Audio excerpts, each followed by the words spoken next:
बिस्मिल्लाहिर्रहमानिर्रहीम। अस्सलाम वालेकुम ख़वातीन और हज़रात, मैं हूं आपका जुनैद सलीम और आप देख रहे हैं इंसाफ डिजिटल। हमारी इस दरख्वास्त के साथ कि नाज़रीन, अगर आपको हमारी ये मारूज़ात पसंद हैं, बेशक आप इससे इख्तलाफ भी करते हैं, लेकिन आप सुनना चाहते हैं, देखना चाहते हैं, तो इसको सिर्फ अपने तक ही महदूद ना रखें। ख़ुद भी हमारे फेसबुक और यूट्यूब चैनल को सब्सक्राइब करें, हमारी रहनुमाई फरमाएँ, बल्कि अपने अजीज़ों, दोस्तों, रिश्तेदारों को भी इस जानिब ज़रूर माइल करें। अगर आप में से हर हमारा जो व्यूअर है, हमारा जो मेहरबान है, वो 5 मज़ीद सब्सक्रिप्शंस हमारी तरफ लेके आता है, तो हमारा ये सफ़र बहुत आसान हो जाएगा। हमारी जो बात है वो ज़्यादा लोगों तक पहुंच पाएगी। अच्छा नाज़रीन, अभी गुफ्तगू का आगाज़ करते हैं ऑब्वियसली गिलगित बल्तिस्तान से, जहाँ इलेक्शन के हवाले से खुलेआम धांधली की आज दूसरी किस्त जारी की गई। कल जुनैद अकबर और उनके साथियों को जीबी से गिरफ्तार करके सूबा बदर किया गया और इस तरह जो पूरे वफाक में पैगाम फैलाया गया वो किसी से ढका छुपा नहीं है। आज असद कैसर को स्कर्दू की फ़्लाइट से रोकने के लिए इस्लामाबाद के एयरपोर्ट रोड को बंद कर दिया गया। अजीब मनाजर वहाँ पे देखने में आए। हज़ारों लोग सड़क पे खार होते रहे। मकसद सिर्फ यही था कि असद कैसर किसी तरह स्कर्दू जाने वाली फ़्लाइट पर सवार ना हो सकें। न जाने हुकूमत ने स्कर्दू के या गिलगित बल्तिस्तान के इन इलेक्शंस को क्या समझ लिया है, क्या बना के रख दिया है कि सारे सिस्टम का दारोमदार, ये जो हाउस ऑफ कार्ड्स है, इसका सारा दारोमदार, इसकी जो बुनियाद है, शायद यही इलेक्शन है। इसमें क्या मिथ है, मैं तो समझने से कासिर हूँ। आज वहाँ जहाँ पे एयरपोर्ट रोड पे ये बंद किया गया, वहाँ पे सख्त गर्मी में हज़ारों गाड़ियाँ जो हैं वो सड़क पे रोक दी गई। लोग अपनी फैमिलीज़ के साथ सड़कों पे परेशान होते हुए नजर आए। इस मौके पे असद कैसर ने ये ऑफ़र भी की कि वो अपनी गाड़ी एक साइड पे कर देते हैं, बाकी लोगों को तो जाने दें, मगर ये ऑफ़र भी मुस्तरद कर दी गई। बताया गया कि जी सिर्फ स्कर्दू जाने वाले मुसाफिर ही नहीं, कराची जाने वाले और सऊदी अरब जाने वाली फ़्लाइट के मुसाफिर भी अपनी फ़्लाइट मिस कर बैठे। असद कैसर को एयरपोर्ट जाने से रोकने के दौरान ख्वाजा साद रफ़ीक भी फंस गए। उनका कहना यह था कि आज मुझे इंतखाबी मुहिम के सिलसिले में स्कर्दू जाना था। बर वक्त इस्लामाबाद एयरपोर्ट के बाहर पहुँचे तो देखा कि रावलपिंडी पुलिस ने एयरपोर्ट जाने वाली तमाम ट्रैफिक जो है वो रोकी हुई है। हमारे गिर्द सैकड़ों मुसाफिर, ख़वातीन, बच्चे, बुज़ुर्ग गर्मी में रुल रहे थे। मुख्तलिफ़ फ़्लाइट्स के बहुत सारे मुसाफिरों की फ़्लाइटें मिस हो चुकी थी, प्रोग्राम ख़राब हो चुके थे। घंटों की खजल खारी के बाद हम वापस लौट आए। बेहिसी और नालायकी की भी कोई हद होती है। ख्वाजा साद रफ़ीक मज़ीद कहते हैं कि जी अज़राए करम दहशत गर्दी की इत्तला वाली कहानी सुनाने की हमें कोशिश ना की जाए। ये नून लीग के सीनियर तरीन रहनुमा ख्वाजा साद रफ़ीक साहब फरमा रहे हैं। गिलगित बल्तिस्तान में अमीर मुकाम साहब भी कैंपेन कर रहे हैं, कैप्टन सफदर भी पहले से मौजूद हैं, आबद शेर अली भी अपने तय कोशिश कर रहे हैं कैंपेन चलाने की, राना मशहूद भी कैंपेन कर रहे हैं, ऑब्वियसली नून लीग की कर रहे होंगे। सिर्फ पीटीआई के रहनुमाओं को जाने की इजाज़त नहीं है। 4 साल बाद ये हाल है, तो मेरा ख्याल है कि फिर कुछ लोगों का ये कहना है कि मान लेना चाहिए कि जेल में बैठा हुआ शख्स आज भी जीत रहा है।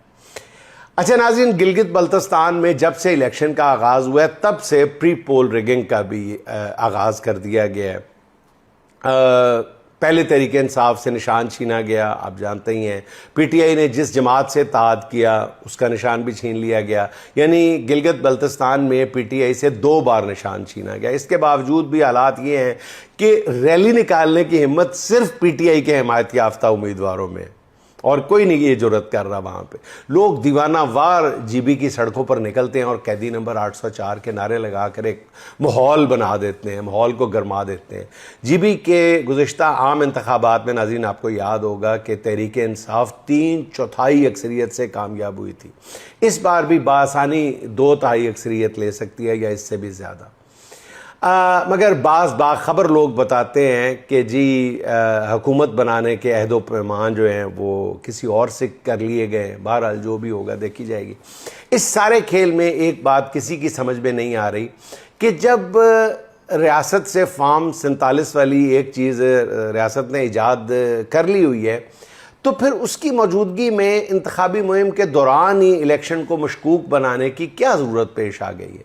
ये सवाल हर ज़बान पर है। हर कोई जानता है कि हतमी रिज़ल्ट क्या होगा। फिर भी इन ऊंचे हथकंडों की क्या ज़रूरत है? इसका जवाब बड़ा सादा सा है। हुक्मरान हर चंद माह बाद अपने ही प्रोपेगेंडे का शिकार हो जाते हैं कि जी अडयाले का कैदी माजी का किस्सा बन चुका है। कुछ सहाफ़ती दोस्त हमारे तो एक अरसे से इमरान खान ख़त्म शुद्ध का रागल आप रहे हैं, इसलिए उनकी कोशिश होती है कि किसी इलेक्शन में अवाम की हमायत से PTI को शिकस्त होती देख लें। मगर जैसे ही ग्राउंड रियलिटी से वास्ता पड़ता है तो इमरान खान ख़त्म शुद्ध वाला नशा जो है वो हरन हो जाता है। फिर वही पुराने हथकंडे शुरू हो जाते हैं। ताज़ा तरीन और तस्दीक शुदा सूरत हाल ये है कि गिलगित बल्तिस्तान का कोई एक हल्का भी ऐसा नहीं है जिसके बारे में कहा जा सके कि यहाँ किसी और हुकूमती जमात का हमायत याफ्ता उम्मीदवार जो है वो इलेक्शन जीतने की पोजीशन में है। दूसरी बात, गिलगित बल्तिस्तान में खानगी की शरह नाज़रीन पूरे मुल्क से ज़्यादा है। यहाँ लोग सियासी तौर पर बहुत ही बाशऊर हैं, बालिग हैं। गिलगित बल्तिस्तान के लोगों को भी इमरान खान ने सेहत कार्ड की सहूलत दे रखी थी। अब तक की हकीकत ये है नाज़रीन कि जहाँ जहाँ सेहत कार्ड गया है वहाँ वहाँ उसने एक इनकलाब बर्पा की है। गिलगित बल्तिस्तान के लोगों ने अपने वोट की हिफाजत कर ली, अपने मैंडेट के साथ वो ना होने दिया जो पाकिस्तान में हुआ था, और इस बारे में वो अपनी एक ख़ास शोहरत रखते हैं कि वो अपने वोट का पहरा देने भी जानते हैं, वोट पे पहरा देना जानते हैं गिलगित बल्तिस्तान के लोग। तो फिर क्या कहा जाता है कि जीवी का जो इंतखाबी रिज़ल्ट है वो पूरे मुल्क में तब्दीली का नुक्ता आगाज़ बन जाएगा। इसी चीज़ ने शायद रियासत की नींद हराम कर रखी है। अच्छा नाज़रीन, गुज़िश्ता व्लॉग में बताया था कि जनाब आसिफ अली जरदारी उस पॉइंट पर पहुंच चुके हैं जहां उनका ठिकाना था। गुज़िश्ता कई हफ्ते से वो PTI के साथ मुज़ाकरात का नाटक रचाने की कोशिश कर रहे थे, जिसका मकसद सिर्फ इतना था कि ताकतवरों के सामने अपनी बारगेनिंग पोजीशन को बेहतर शो किया जा सके। PTI को भी इस बात का बहुत अच्छी तरह अंदाज़ा था, इसलिए उन्होंने भी कोई ज़्यादा लिफ्ट नहीं कराई थी, बहुत ज़्यादा गर्मजोशी का मुजाहरा नहीं किया था। इस दौरान जनाब जरदारी साहब ने महसूस किया कि करना तो वही है जो उनसे कहा जाएगा, इसलिए हकूक़ सिंध के निगहबानी वाला ड्रामा जो है उसको ज़्यादा लंबा करने की क्या ज़रूरत पड़ी है। इसलिए उन्होंने एक माहिर ब्रोकर की तरह बर वक्त बता दिया कि उनकी सियासत का मकसद जो है वो इस्टेब्लिशमेंट के हाथ मजबूत करना है। वो जानते हैं कि ज़्यादा देर तक नाराज़गी वाला ड्रामा जो है वो जारी रखा तो गिलगित बल्तिस्तान की बंदर बांट में भी उन्हें मुनासिब हिस्सा नहीं मिल सकेगा। इसलिए उन्होंने बता दिया कि जी पीपल्स पार्टी भी निज़ाम की खिदमतगार है। सीनियर सहाफ़ी जनाब नजम सेठी का कहना यह है कि आसिफ अली जरदारी 28वीं तरमीम के ज़रिए NFC में तब्दीली के बदले बिलावल भुट्टो को वज़ीर आज़म बनाने की शर्त रखेंगे। यानी आसिफ जरदारी की तमाम अकल और सियासी समझबूझ जो है सिर्फ इसी एक नुक्ते में सिमट आई है कि उनके फर्जंद बिलावल जरदारी को किसी न किसी तरह एक बार वज़ीर आज़म बना दिया जाए, फिर चाहे जो मर्ज़ी कर ले। बिलावल की वजारत उज़्मा के लिए 18वीं तरमीम रोल बैक होती है तो कर लें। NFC अवार्ड में सूबों का हिस्सा कम होता है तो कर लें। सिंध की जोग्राफियाई तकसीम करनी पड़ती है तो कर लें। बस फर्जंद जरदारी एक बार वज़ीर आज़म बना दिया जाए। जरदारी की सियासत नाज़रीन एक खुदगर्जी की बदतरीन मिसाल बन के रह गई है। लेकिन नाज़रीन मैं आम तौर पे इस तरह की पेशगोइयाँ करने से गुरेज करता हूँ, लेकिन मैं पूरे तयक्कुन के साथ एक पेशगोई कर रहा हूँ, एक दावा कर रहा हूँ बहुत आजिज़ी के साथ, बहुत ज़िम्मेदारी के साथ, कि अगले 5, 10, 15, 20 साल में मोहतरम बिलावल भुट्टो जरदारी साहब कुछ भी बन जाए, इस मुल्क के वज़ीर आज़म नहीं बन सकते। नामुमकिन बात है। किसी तरह के भी इलेक्शन करा के देख लिए जाए, कोई भी निज़ाम मुसल्लत कर लिया जाए इस मुल्क में, बिलावल भुट्टो इस मुल्क का वज़ीर आज़म नहीं बन सकता, किसी भी तरह नहीं बन सकता नाज़रीन। अच्छा नाज़रीन, बहरहाल गिलगित बल्तिस्तान में जो कुछ तहरीक इंसाफ के साथ हो रहा है, उसके बाद तहरीक इंसाफ के साथ पस पर्दा होने वाली मुलाकातों और उसके नतीजे में इमरान खान की मुमकिना रिहाई की खबरों को तो ऑब्वियसली दम तोड़ देना चाहिए। उससे एक चीज़ वाज़े हो जानी चाहिए कि निज़ाम जिनके हाथ में, उनकी नज़र में तहरीक इंसाफ और उसके कायद के लिए अभी कोई जगह नहीं है। मगर इसके बावजूद अब भी पूरी क़ुव्वत के साथ ऐसी खबरें दी जा रही हैं कि इमरान खान के साथ ईद से पहले और ईद के दौरान कुछ अहम मुलाकातें हुई हैं। एक ख़बर यह भी है कि ईद से एक रोज़ कबल यानी मंगल के रोज़ किसी आम शख्सियत ने अडयाला जेल में मुलाकात की है। अब ये पता नहीं है कि वो आम शख्सियत कौन थी। अलबत्ता ये बताया जा रहा है कि जब ये शख्सियत जेल के अंदर मुलाकात के लिए आई तो अडयाला जेल के अंदर और बाहर किसी और को जाने की इजाज़त नहीं थी, यानी जेल के अंदर एक कर्फ्यू की कैफियत थी जो तकरीबन 2 घंटे जारी रही। इस मुलाकात में क्या तय पाया, कोई ब्रेक थ्रू हुआ या नहीं, इस बारे में भी लाइलमी का इज़हार किया जा रहा है। एक और मुलाकात की खबर की तस्दीक की जा रही है, लेकिन मैं उसकी तरदीद कर रहा हूँ वैसे, लेकिन आपकी खिदमत में अर्ज़ किए देता हूँ, आपने सुन ही लिया होगा। बताया यह जा रहा है कि कुछ हफ्ते पहले इमरान खान से एक साबिक आर्मी चीफ ने भी मुलाकात की। इस साबिक आर्मी चीफ का नाम तो नहीं लिया जा रहा, अलबत्ता गालिब इम्कान या सारे इशारे कराए इसी तरफ ही हैं कि ये मुलाकात हुई है तो जनरल रिटायर्ड इशफाक परवेज़ कैनी की हुई है। अगर जनरल कैनी अडयाला में इमरान खान से मिलने गए हैं तो ये बड़ी गैर मुतवक्को मुलाकात है, क्योंकि ये बताया जाता है कि जनरल कैनी इमरान खान को सियासी तौर पर ज़्यादा पसंद भी नहीं करते और वो इस सालसी के मिजाज के ज़्यादा हामिल भी नहीं है। लेकिन ये भी हो सकता है कि इस वजह से मुलाकात के लिए जनरल कैनी पर एतमाद किया गया हो, इसी वजह से कि वो एक मुख्तलिफ मिजाज रखते हैं। बहरहाल यही बताया जा रहा है कि इस मुलाकात के दौरान भी कोई बड़ा ब्रेक थ्रू नहीं हो सका। मैं तो इस वजह से मुलाकात से इनकार कर रहा हूँ। ये तो वो खबरें हैं जो शहर इक़्तिदार के ड्राइंग रूम्स में सीना बसीना बताई और फैलाई जा रही हैं। आगे अल्लाह बेहतर जानता है क्या होगा। अच्छा नाज़रीन, केपी हुकूमत में बगावत की खबरें बड़े शौक से, बड़े ज़ोर शोर के साथ फैलाई जा रही हैं कि जी वहाँ पे तो MPAs ने सोहेल अफरीदी मुर्दाबाद के नारे लगा दिए हैं और वो जी वो तो तैयार हैं बगावत पे और वज़ीर आला बदलने के लिए।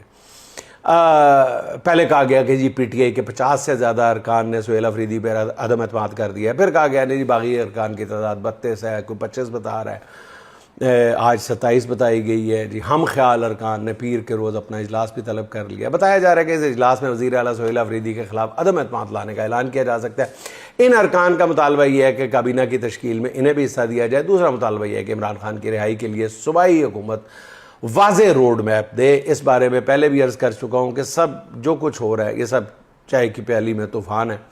बजट इजलास से पहले अरकान असम्बली इस तरह के तमाशे लगाए ही करते हैं जिनका मकसद सिर्फ ये होता है कि बजट पास कराना हुकूमत की मजबूरी है और हर रुकन जो है वो इस मजबूरी से फ़ायदा उठाना चाहता है।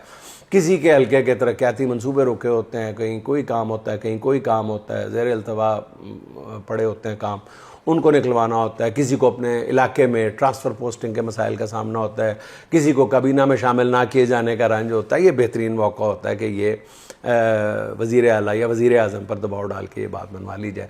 ये सब अरकान यही समझते हैं कि बजट इजलास वो बेहतरीन मौका है जब वो अपने मुतालबात मनवा सकते हैं। ये सिर्फ तहरीक इंसाफ में नहीं, हर सियासी जमात में होता है। मीडिया चूँकि इस वक्त पूरी तरह कॉम्प्रोमाइज़्ड है, इसलिए तहरीक इंसाफ में बगावत की खबरों को जानबूझ कर उछाला जाता है। अजनाज़ीन, इमरान खान की मकबूलियत ने पूरे मुल्क ख़ास तौर पर KP से इलेक्टेबल्स की सियासत जो है वो वैसे ही दफन करके रख दी है। इस वक्त KP असम्बली में PTI का कोई रुकन भी ये अफोर्ड ही नहीं कर सकता कि वो जमात के किसी फैसले के खिलाफ जाए। इसका मतलब अपने पाँव पे कुल्हाड़ी मारना है।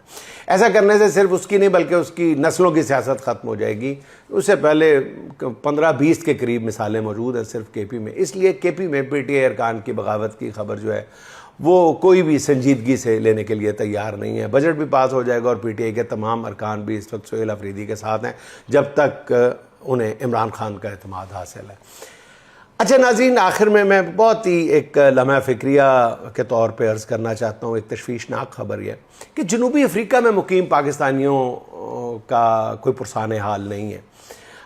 इस पर अभी तक हमारा मेन स्ट्रीम मीडिया भी खामोश है। उसकी एक वजह तो ये है कि इसे पाकिस्तानियों के जेन्युइन मसाइल से शायद उस तरह कोई सरोकार नहीं है, हमारी सरकार को भी नहीं है, चाहे ये मुल्क के अंदर हो या मुल्क के बाहर। जनूबी अफ्रीका में पिछले 1 माह से गैर मुल्कियों के ख़िलाफ़ मकामी लोग एक तहरीक चला रहे हैं, मार्च एंड मार्च नामी इस एक गैर सियासी तंजीम इस तहरीक को लीड कर रही है, जिसमें ये लोग बड़ी तादाद में मार्च करते हुए सड़कों पर आ जाते हैं। ये मुजाहरे ज़्यादातर उन शहरों में होते हैं जहाँ गैर मुल्की बड़ी तादाद में मौजूद हैं। इन मुकामी अफ्रीकियों का मुतालबा ये है कि उन गैर मुल्कियों को यहाँ से निकाला जाए, क्योंकि उनकी वजह से मकामी आबादी जो है वो बेरोज़गारी का शिकार है। तमाम कारोबार पर इन गैर मुल्कियों का कब्ज़ा है। जनूबी अफ्रीका में बसने वाले गैर मुल्कियों में बड़ी तादाद नाज़रीन पाकिस्तानियों की भी है। ये पाकिस्तानी ज़्यादातर textile, grocery, electronics, pizza shops और पुराने मोबाइल फ़ोन और नए मोबाइल फ़ोन्स के कारोबार से वाबस्ता हैं। जनूबी अफ्रीका में कानूनी तौर पर मुकीम पाकिस्तानियों की तादाद गालिबन 2 से 2.5 लाख के लगभग है। अलबत्ता गैर कानूनी तौर पर मुकीम पाकिस्तानियों को भी शामिल कर लिया जाए तो ये तादाद किसी तरह भी शायद 5 लाख से कम नहीं है, जो सालाना $1 अरब तक तरसीलात ज़र पाकिस्तान भेजते हैं।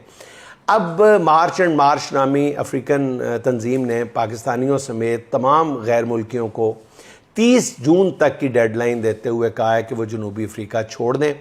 अगर ऐसा ना हुआ तो 30 जून के बाद इन गैर मुल्कियों की जायदादों, उनकी दुकानों, उनकी मलकियत में चलने वाले कारोबार को लूट लिया जाएगा। खुलेआम धमकी दे रहे हैं। यह भी कहा गया है कि इस लूट मार में किसी की जान भी चली गई तो किसी की जिम्मेदारी नहीं है, इसकी कोई परवाह नहीं की जाएगी। नाज़रीन, ये बहुत ही तकलीफ़देह सूरत हाल है जिसमें हुकूमत पाकिस्तान और साउथ अफ्रीका में पाकिस्तानी हाई कमीशन अभी तक कोई बड़ी एक्टिविटी या जवाबी रद्द-ए-अमल नहीं दे पा रहा। ताहाल खामोशी नज़र आ रही है या उनकी तरफ से किए जाने वाले जो इक़दामात हैं वो नज़र नहीं आ रहे। पाकिस्तान के 3 से 5 लाख कमाऊ पूत बैठे बिठाए यूँ उजड़ गए तो पूरा पाकिस्तान इससे मुतासर होगा। हमारी हुकूमत सफारती महाज पर कामयाबी के आए रोज़ बड़े बड़े दावे करती है। जनूबी अफ्रीका में मुकीम पाकिस्तानियों की जान व माल की हिफाजत को यकीनी बनाना इस वक्त सबसे बड़ी सफारती और कौमी खिदमत होगी। नाज़रीन, आखिर में इफ्तिखार आरिफ साहब के चंद बहुत खूबसूरत अशार न जाने क्यों जहन में घूमने लगे हैं। जैसा हूँ वैसा क्यों हूँ समझा सकता था मैं, जैसा हूँ वैसा क्यों हूँ समझा सकता था मैं, तुमने पूछा तो होता बतला सकता था मैं। आसूदा रहने की ख्वाहिश मार गई वरना, आसूदा रहने की ख्वाहिश मार गई वरना, आगे और बहुत आगे तक जा सकता था मैं।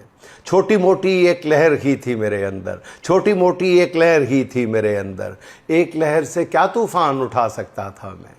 कहीं कहीं से कुछ मिसरे एक आध गज़ल कुछ शेर, कहीं कहीं से कुछ मिसरे एक आध गज़ल कुछ शेर, इस पूंजी पर कितना शोर मचा सकता था मैं।